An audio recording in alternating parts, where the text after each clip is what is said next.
Good evening, and welcome back to another gentle journey through history. Tonight we're going to explore something that might surprise you, something that challenges what we think we know about privilege and power in ages past. Close your eyes if you'd like. Let your breathing slow and allow yourself to drift back with me, back through the centuries, to a time when being born into royalty wasn't the blessing we might imagine it to be. Tonight's story is about the children of kings and queens, princes and princesses who lived in magnificent palaces, surrounded by luxury beyond imagination, yet faced dangers that common children, sleeping in humble cottages, never had to endure. Let your shoulders relax, feel the weight of the day melting away as we explore this paradox together, this strange truth that wealth and power sometimes brought more peril than protection. If you're settling in for the night, perhaps this is the perfect time to subscribe, to join our community of fellow history lovers who find peace in the stories of the past. So breathe deeply, let your mind wander, and prepare to discover why, in the grand palaces of Europe and the imperial courts of distant lands, childhood was often a far more treacherous journey than it was for the humblest farmer's son or daughter. Picture, if you will, the moment of a royal birth. The year is 1453, in the opulent palace of Whitehall. A queen lies in her birthing chamber, surrounded not by loving family, but by a carefully selected audience of nobles, bishops, and court physicians. Each person present serves as a witness to ensure the legitimacy of the child about to enter the world. There is no privacy in royal birth, no gentle intimacy between mother and child.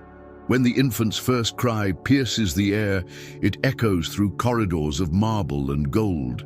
But that cry, that first breath, marks the beginning not of a charmed life, but of an existence fraught with dangers that no peasant child would ever face. You see, from the moment of their first breath, royal children became pawns in games far larger than themselves.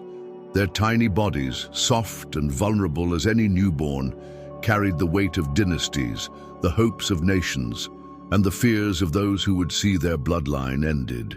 Let your breathing match the rhythm of this story, slow and steady, as we explore the many ways that privilege became a prison and wealth became a weapon turned against the innocent. The newborn prince or princess, swaddled in silks that cost more than a farmer's annual harvest, would be immediately whisked away from their mother's arms. Their fate, their very survival, would depend not on love or care, but on the political currents swirling through the court like invisible storms. In the peasant's cottage, a mother could nurse her own child, hold them close through the night, whisper lullabies that only they would hear.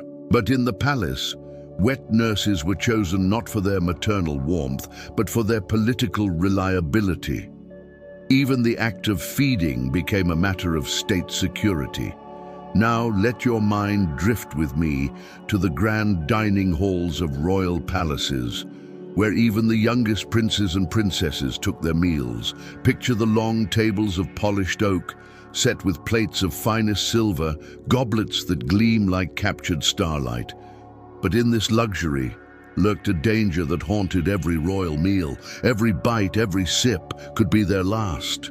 Poison, that silent assassin, was the weapon of choice for those who wished to end royal bloodlines, and children, with their smaller bodies and trusting nature, were the most vulnerable targets of all.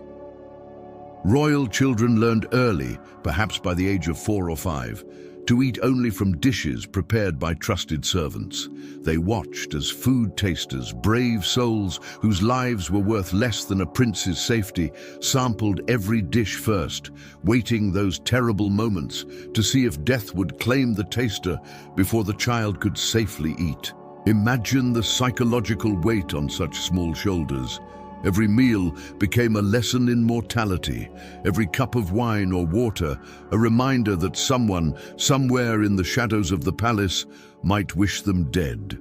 The peasant child, sitting at a rough wooden table eating simple bread and pottage, never faced such fears. Their humble meal, prepared by loving hands, was safe precisely because it was unremarkable. There was no political gain in poisoning a farmer's daughter, no dynasty to topple by killing a blacksmith's son. If this story is helping you unwind, perhaps you could share it with someone else who might need a peaceful journey into sleep. The gift of restful listening is something we can all share. Yet each person, each hand that touched the food, represented a potential threat. Background checks, loyalty oaths, constant surveillance, all became necessary just to ensure that a child's breakfast would not be their last. Some royal children grew so fearful of poison that they would eat only foods prepared by their most trusted servants, or foods that came directly from sealed containers. Living in constant vigilance, hyper-aware of every sensation after eating, wondering if each slight discomfort might herald their doom. Young Prince Edward of England, later Edward VI, was known to have suffered from such paranoia that he would often refuse to eat at all, growing thin and pale, his health deteriorating not from poison, but from the fear of it. His courtiers watched helplessly as the future king wasted away, not from any external threat, but from the internal terror that royal life had instilled in him. Let your mind now wander to a different sort of palace chamber. A nursery perhaps, but not the warm, comfortable space we might imagine. This is a room where childhood, that precious time of play and discovery, was cut short by the cold mathematics of political alliance. Royal children, sometimes as young as 2 or 3 years old, found themselves betrothed to strangers. Their tiny hands, still learning to hold a cup steady, were already promised in marriage to secure treaties, forge alliances, or end wars. Picture little Princess Isabella, not yet able to read her own name, being told that she would one day marry a prince in a distant land, whose language she had never heard, whose face she would not see until their wedding day, if she lived that long. The weight of nations rested on her small shoulders, on her ability to produce heirs, to be the living bridge between hostile kingdoms. Peasant children, working in fields beside their parents, learning the rhythm of seasons and harvest, had something precious that no royal child possessed. They had time to be children, time to play, time to grow at nature's pace, without the urgent demands of diplomacy pressing upon their tender years.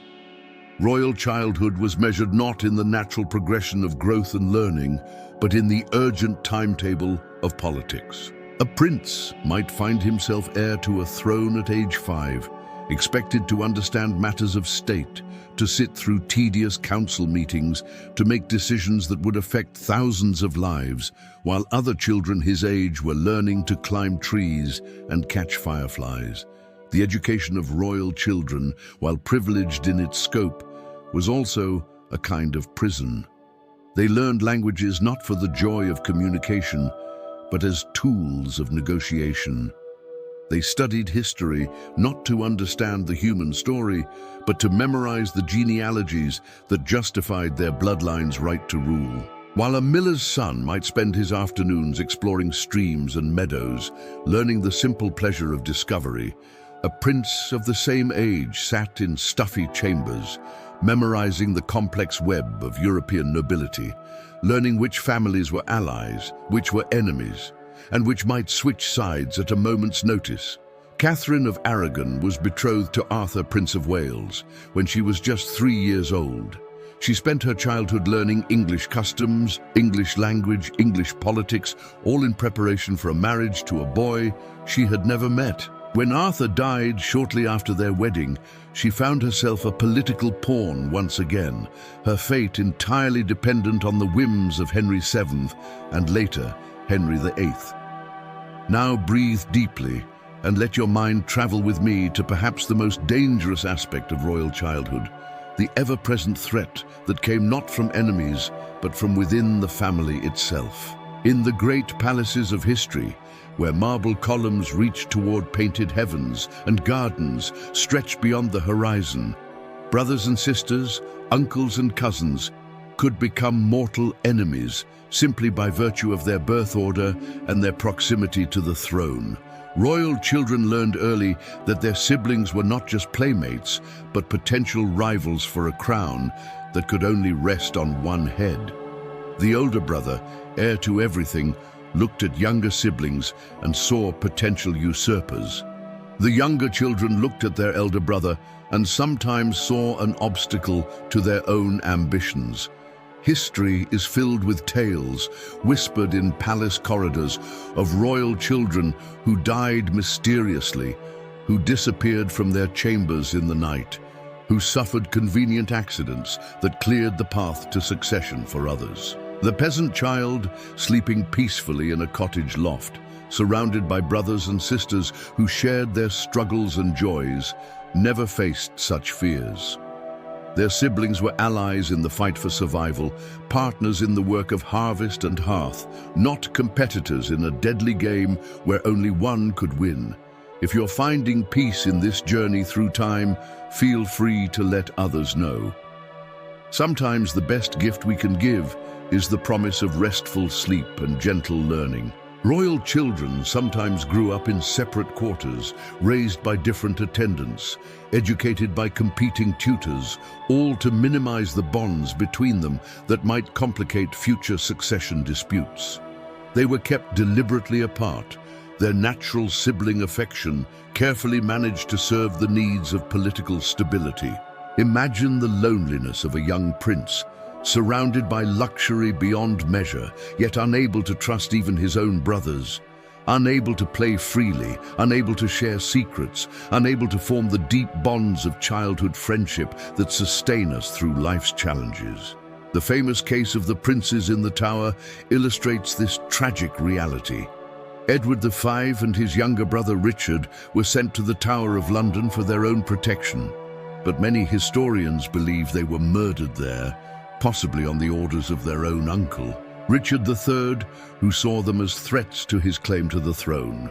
Two children, aged 12 and 9, became victims of the very system that should have protected them.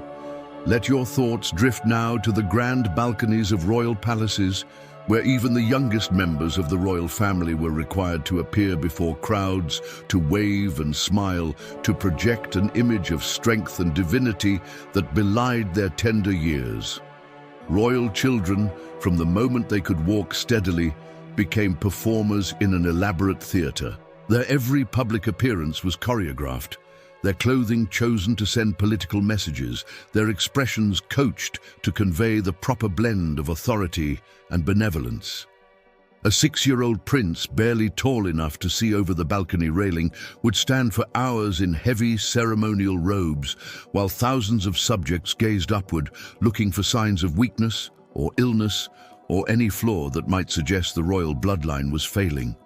The weight of those robes, heavy with gold thread and precious stones, could barely be borne by small shoulders. The high collars scratched tender necks. The crowns, even the smallest ones, pressed upon young heads with the literal weight of expectation and responsibility. Royal children learned to control their emotions, to never show fear or pain or simple childish wonder in public. Their faces became masks, beautiful and serene, but hiding the natural expressions of childhood, the genuine feelings that make us human.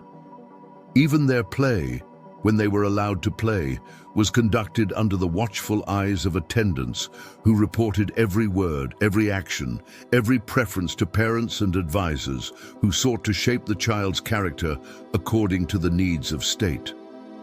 Louis XIV of France was crowned king when he was just 4 years old. From that moment, his every public appearance was a state occasion. He learned to stand motionless for hours during ceremonies, to never show fatigue or discomfort, to embody the divine right of kings, even as a small child. The psychological toll of such expectations shaped him into the absolute monarch he became, but at the cost of a natural childhood. As you settle deeper into comfort, let me tell you about perhaps the most heartbreaking danger faced by royal children: the corruption of love itself. In the treacherous world of court politics, even the most basic relationships became weapons to be wielded against the innocent. Royal children rarely experience the simple, unconditional love that peasant children took for granted. Every person in their lives, from wet nurses to tutors, from playmates to servants, had been chosen not for their capacity to love, but for their political reliability, their family connections, their usefulness to the crown. A royal child might develop deep affection for a beloved governess, only to have that person suddenly dismissed, or worse, when political winds shifted. The child learned, often through painful experience, that emotional attachments were luxuries they could not afford. Even their parents' love, genuine though it might have been, was always filtered through the demands of statecraft. A royal mother might long to comfort a crying child, but protocol demanded that such tasks be left to servants. The distance between parent and child, carefully maintained to preserve the mystique of royal authority. Picture a young princess, perhaps 7 years old, desperately wanting to run to her mother for comfort after a nightmare, but knowing that such behavior was beneath her station. Learning to suffer in silence, to find comfort in solitude, because even her fears could be seen as weakness that enemies might exploit. The peasant child, frightened by thunder or strange shadows, could crawl into bed with parents, could find immediate comfort in arms that held them simply because they were loved, not because they were politically valuable. If these stories are bringing you peace, creating a space for rest, perhaps consider subscribing, joining our quiet community of those who find solace in the lessons of history. Mary, Queen of Scots, was separated from her mother when she was just 5 years old, sent to France for her own protection and to secure her marriage to the Dauphin. She grew up in a foreign court, speaking a foreign language, surrounded by people who saw her primarily as a political asset.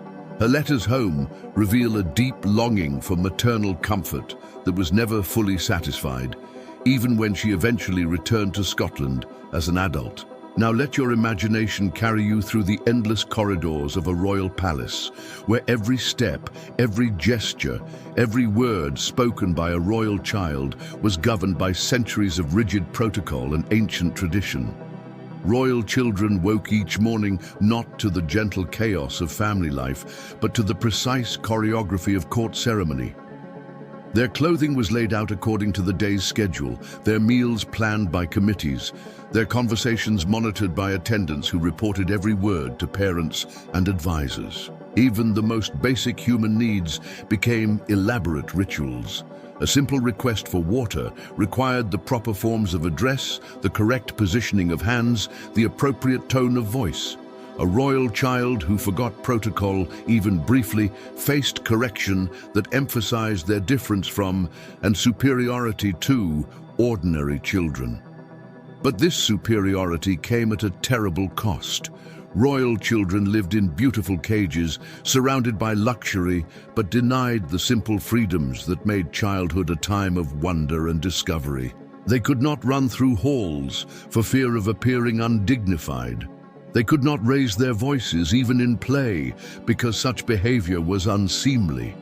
They could not form friendships with children of their own choosing because every relationship had to serve the needs of the crown. The peasant child, playing in village squares, climbing trees, splashing in streams, building friendships based on shared mischief and discovery, possessed riches that no royal treasury could purchase. The riches of freedom, of authentic expression, of relationships built on affection rather than advantage. Royal children learned early that they were different, special, but this specialness was a burden as much as a blessing.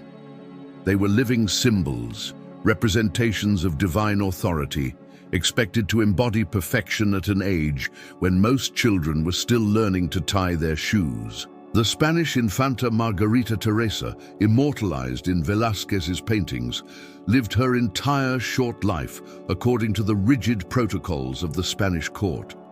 Even as a young child, she was required to wear elaborate court dress, to sit for hours during formal portraits, to behave with the dignity befitting her royal status. Her childhood was documented not in carefree play, but in formal state portraits that show a solemn little girl weighted down by expectation and ceremony. Breathe slowly now and let your mind wander to the palace schoolrooms, where royal children received educations that were both remarkable in their breadth and terrible in their focus on the darker aspects of human nature.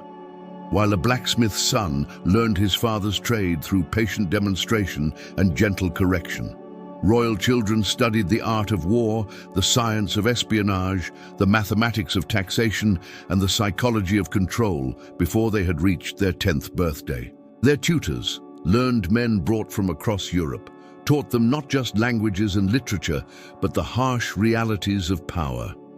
They learned which nobles could be trusted, which ambassadors were likely spies, which treaties were worth less than the parchment they were written on. Maps covered the walls of their study chambers, but these were not tools of geographic wonder. They were battle plans, showing kingdoms to be conquered, territories to be defended, trade routes to be controlled. The whole world presented to a child's mind as a vast game of strategy and survival. Royal children learned history, but not as a story of human achievement and progress. They learned it as a catalogue of betrayals, assassinations, wars of succession, and dynastic failures. Every lesson carried the implicit warning: trust no one, expect treachery, prepare for violence. While the miller's daughter learned to read by practicing with scripture and simple stories that taught kindness and compassion, the royal child's reading material consisted of treatises on statecraft, accounts of political intrigue, and detailed studies of how kingdoms had fallen through the weakness or mistakes of their rulers. This education, comprehensive though it was, created minds that were brilliant but often cold, analytical but lacking in simple human warmth. Royal children became excellent judges of character, superb negotiators, master manipulators, but struggled to experience the simple joys that make life worth living. Even the terrible of Russia received such an education in cruelty and suspicion that it shaped his entire reign. From childhood, he was taught that mercy was weakness, that trust was folly, that violence was often the most effective tool of statecraft. His tutors filled his young mind with tales of treachery and betrayal, creating a ruler who would become notorious for his paranoia and brutality. Let yourself drift now into the quiet evening hours in a royal palace. When the day's ceremonies were complete and the young prince or princess was finally alone in chambers that echoed with magnificent emptiness. Royal children, surrounded by hundreds of servants, courtiers, and attendants, were often the loneliest children in the kingdom. Their days filled with people who bowed and scraped, who spoke in careful, measured tones, who never dared to contradict or challenge or simply play. While across the kingdom, peasant children gathered around hearth fires, listening to their grandparents tell stories, sharing simple meals with laughter and conversation.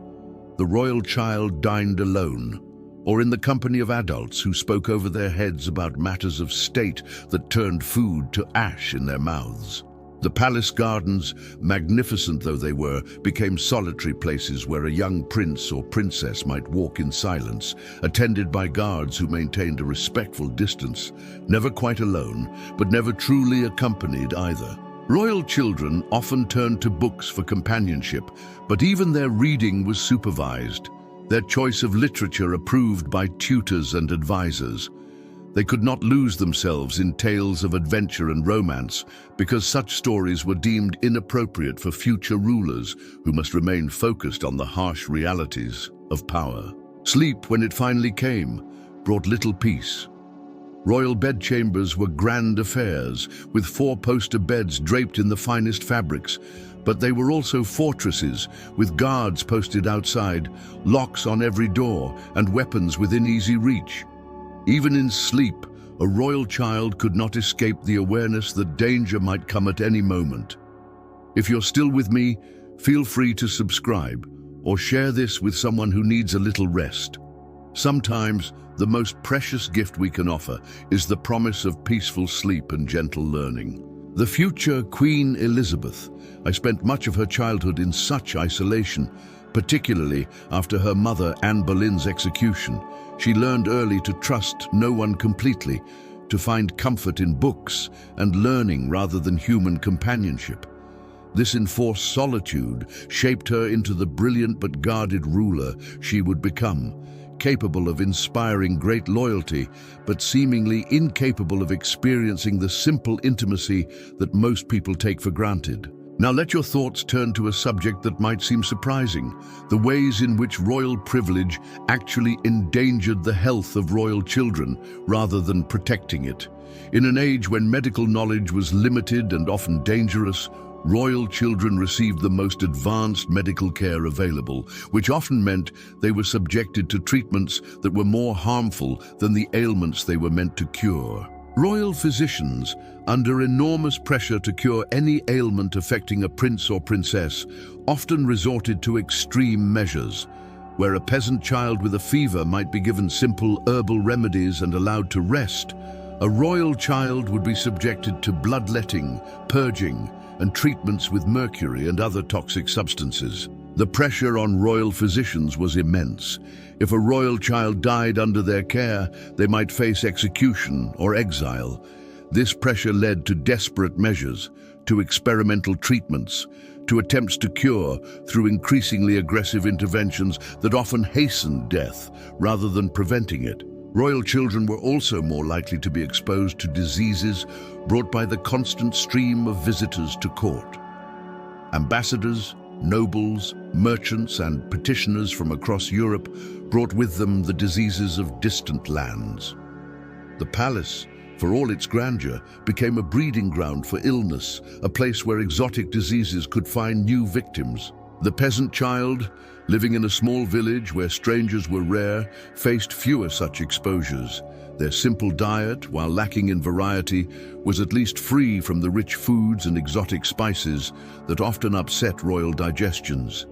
Their clean, simple clothing was changed regularly, unlike the elaborate court dress that was often worn for days at a time, accumulating dirt and harboring disease. Royal children were also victims of the medical theories of their time, which held that noble blood was different from common blood and therefore required different treatments. This belief led to medical practices that were not only ineffective but actively harmful. The young Prince Henry, son of James I of England, died at the age of 18 after suffering from what modern doctors believe was typhoid fever. His royal physicians, determined to save the future king, subjected him to countless treatments including bloodletting, purging, and the administration of various poisons believed to have medicinal properties. Modern analysis suggests that these treatments, rather than the disease itself, may have been what ultimately killed him. As your breathing deepens and your body relaxes, let me tell you about perhaps the most crushing burden carried by royal children. The belief that they were chosen by God, that their blood was divine, that their very existence was part of a cosmic plan. This belief, known as the divine right of kings, was not merely a political theory, but a weight that pressed upon the shoulders of royal children from their earliest years.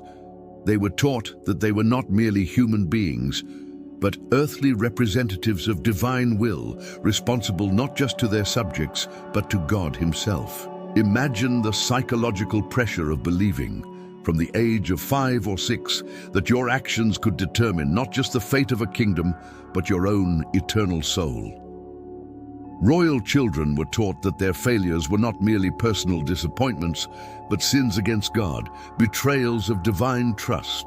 This belief created a terrible isolation. How could a divine being form genuine friendships with mere mortals? How could someone chosen by God admit to fear or doubt or the simple confusion that all children experience?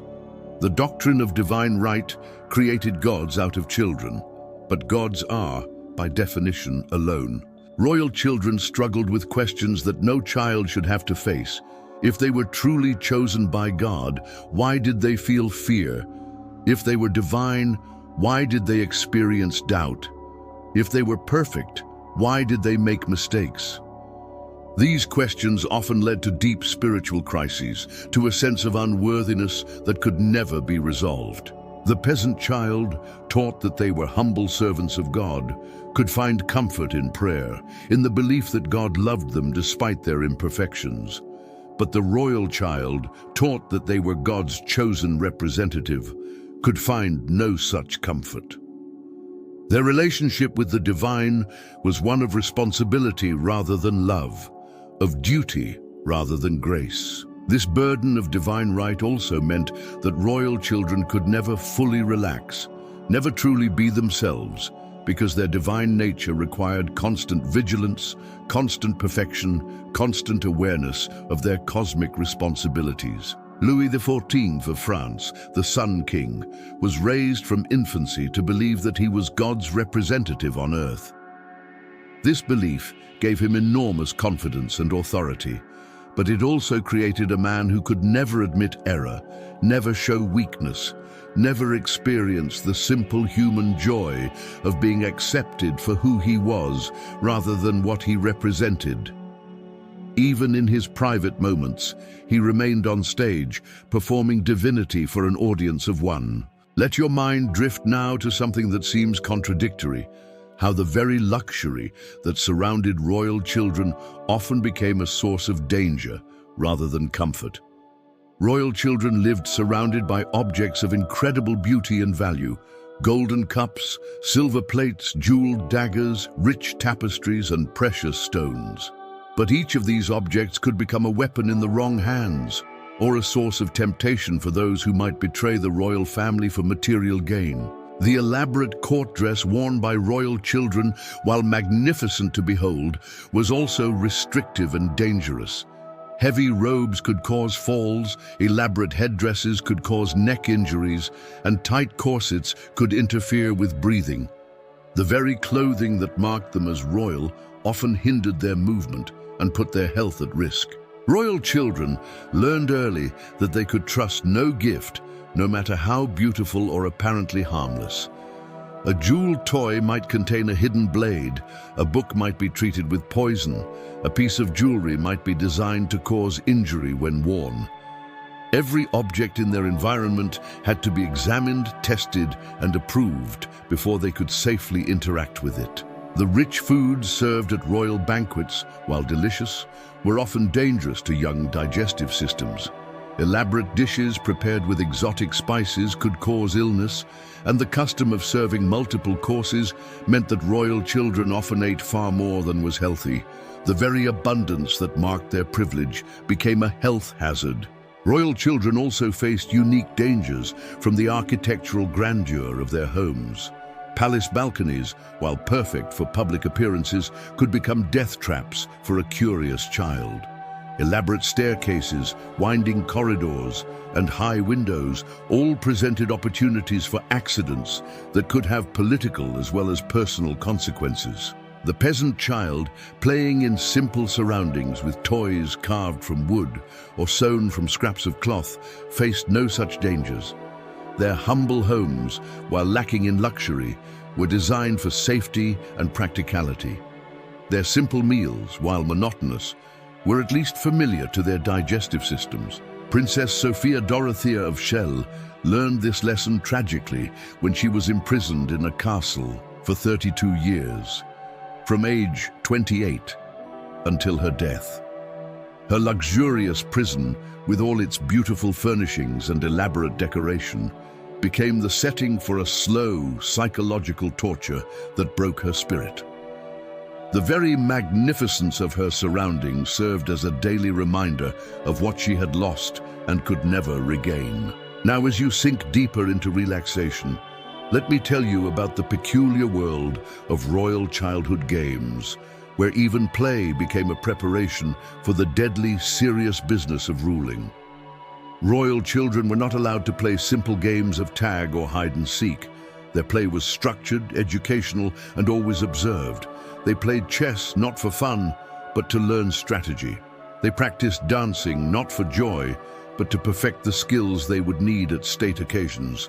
Even their toys were designed to teach lessons about power, responsibility, and the management of resources. War games were particularly popular among royal children, but these were not the innocent play battles of common children. Royal war games used detailed maps of real territories, involved complex strategies based on actual military theory, and often concluded with discussions of the real political and economic consequences of the scenarios they had played out. Royal children learned early that every action, even in play, could be interpreted as a sign of their future character as rulers. A child who showed mercy in a game of strategy might be seen as weak. One who played too aggressively might be considered dangerous. Even their play was subject to political analysis and interpretation. The constant observation and interpretation of their behavior created royal children who were always conscious of being watched, always aware that their spontaneous reactions were being judged.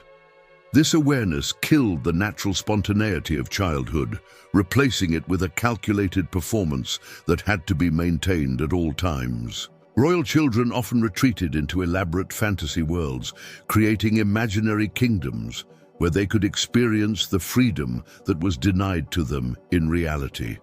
But even these fantasies were constrained by their royal education, filled with the political realities and moral complexities that had been drilled into them from infancy. If this gentle journey through history is bringing you comfort, you might consider leaving a quiet thought in the comments, or sharing this with a friend who could use a little peace before sleep. The young Marie Antoinette, before she became Queen of France, created an elaborate fantasy village at Versailles where she could play at being a simple shepherdess. This fantasy, innocent though it was, later became a source of political criticism when the French people, suffering from poverty and hunger, learned that their queen was playing at being poor while living in unimaginable luxury. As you continue to breathe slowly and deeply, let me tell you about a group of children whose stories are often forgotten. The children of courtiers, who served as companions to royal children and often suffered fates as tragic as their royal playmates. These children, drawn from noble families across the kingdom, were brought to court to provide companionship for princes and princesses. But their role was complex and dangerous. They were expected to be friends, but never equals. They were meant to provide comfort, but never challenge. They were supposed to be loyal, but their first loyalty had to be to the crown, not to the child they played with daily.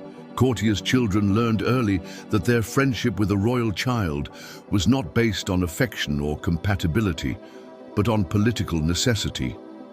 They might be dismissed at a moment's notice if political winds shifted, if their families fell from favor, or if their presence was no longer deemed beneficial to the royal child's development. These children faced unique psychological challenges. They lived in luxury, but owned nothing. They enjoyed privileges, but had no power. They were educated alongside future rulers, but could never aspire to rule themselves. Their entire existence was defined by their relationship to the royal child. And if that relationship ended, they often found themselves adrift in a world that had no place for them. Many courtiers' children developed deep emotional bonds with their royal playmates, only to have those relationships severed when political considerations required it. Some were sent away to distant countries as part of marriage negotiations. Others were simply dismissed when they reached an age where their presence might be considered inappropriate or potentially romantic. The psychological damage inflicted on these children was often severe. They had been raised to believe that their friendship with royalty made them special, only to discover that they were ultimately expendable. Many struggled with issues of identity and self-worth throughout their lives, never quite fitting into the noble society they had left or the royal world they could never truly join. Royal children, for their part, learned through these relationships that friendship was a luxury they could not afford, that emotional bonds were weaknesses to be managed rather than joys to be cherished.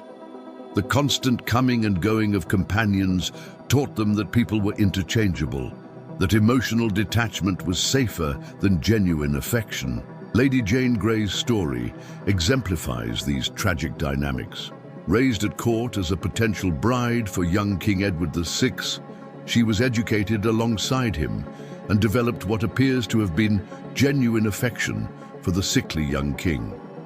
When Edward died and political forces placed her on the throne, she found herself utterly unprepared for the realities of power, having lived her life as a pawn in other people's games.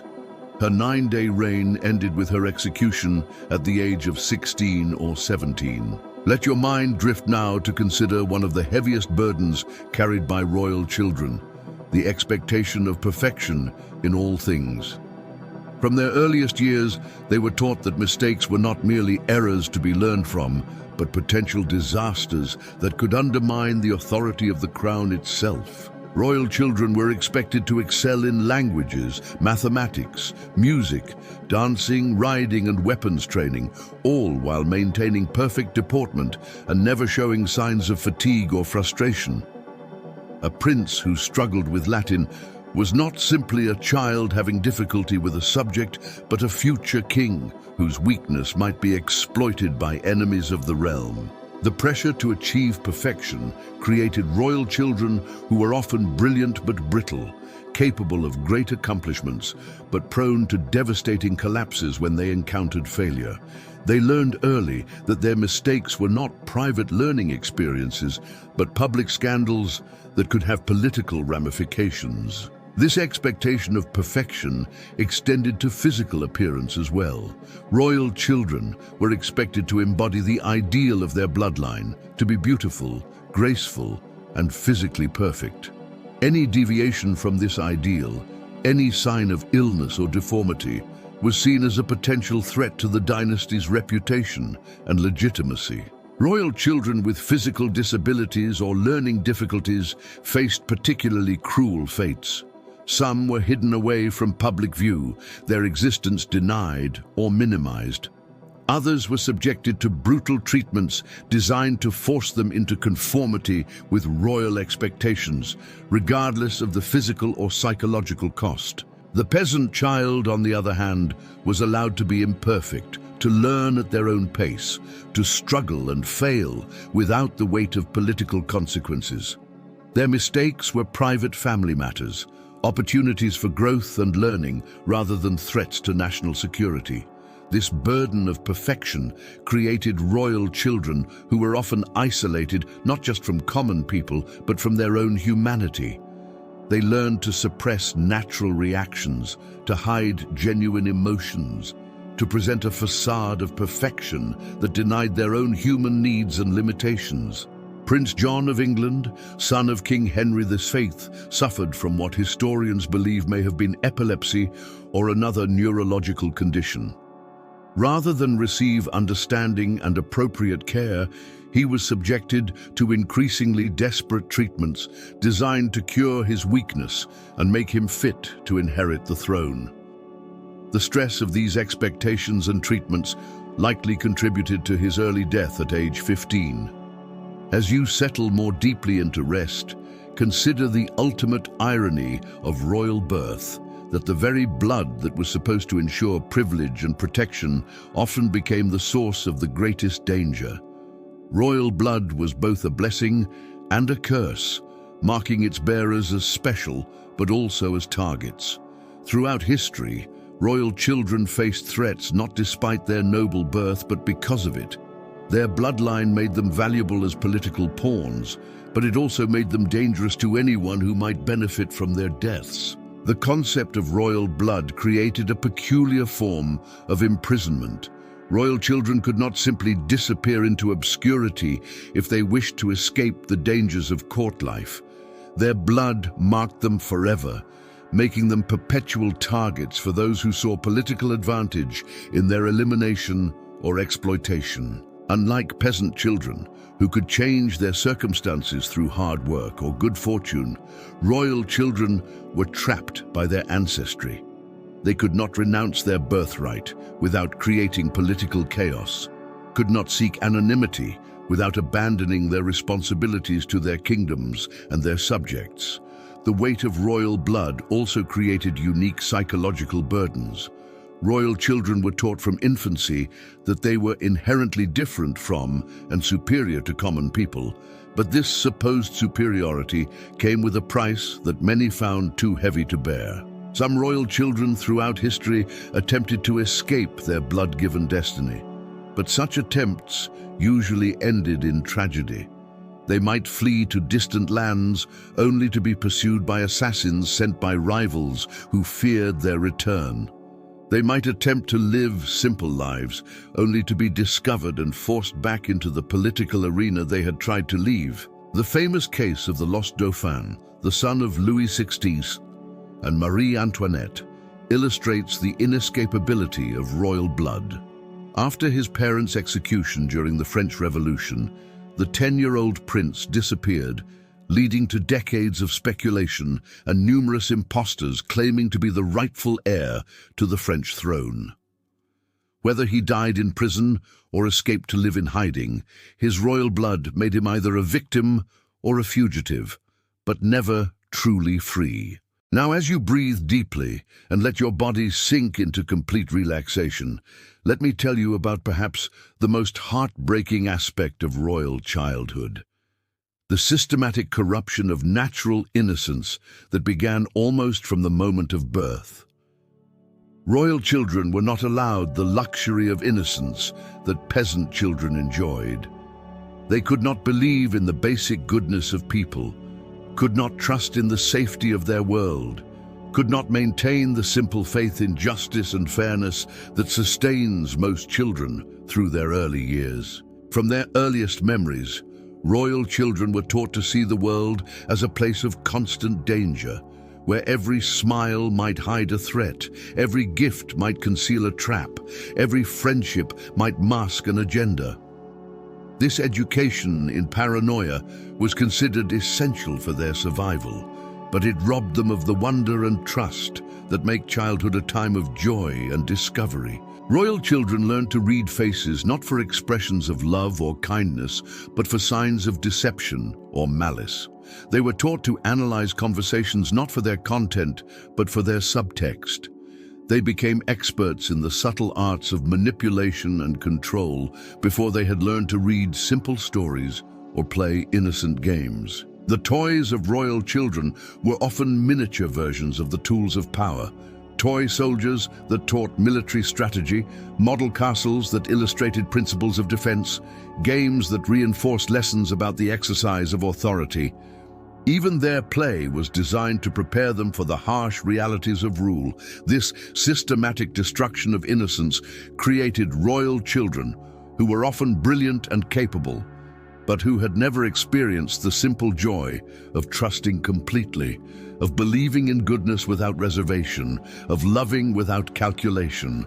The peasant child, playing in meadows and streams, chasing butterflies and building castles in the sand, possessed a wealth that no royal treasury could match: the ability to experience wonder, to trust in the basic goodness of the world, to love without fear of betrayal. Royal children often look back on their lost innocence with a sadness that no amount of luxury could heal.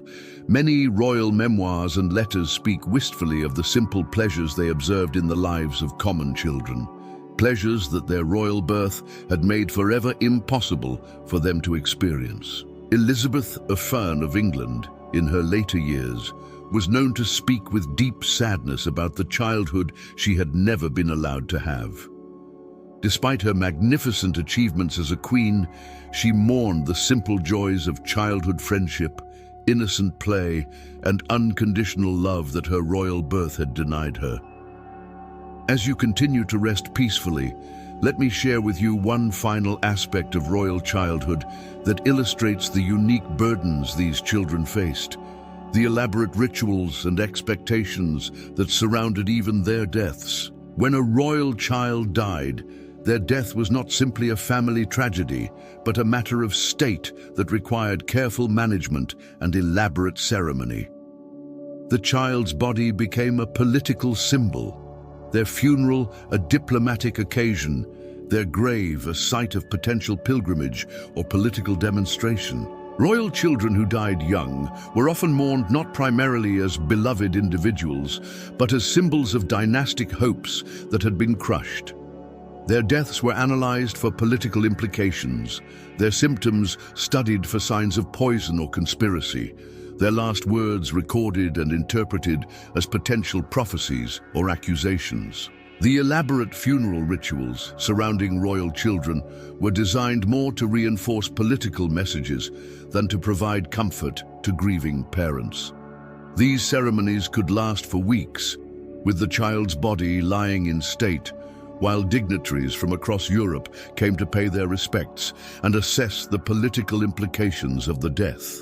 Royal parents, devastated by grief, were often required to participate in these elaborate ceremonies, to receive condolences from political allies and enemies alike, to maintain the dignity and composure expected of royalty even in their deepest sorrow. The peasant child who died was mourned simply and genuinely by family and community.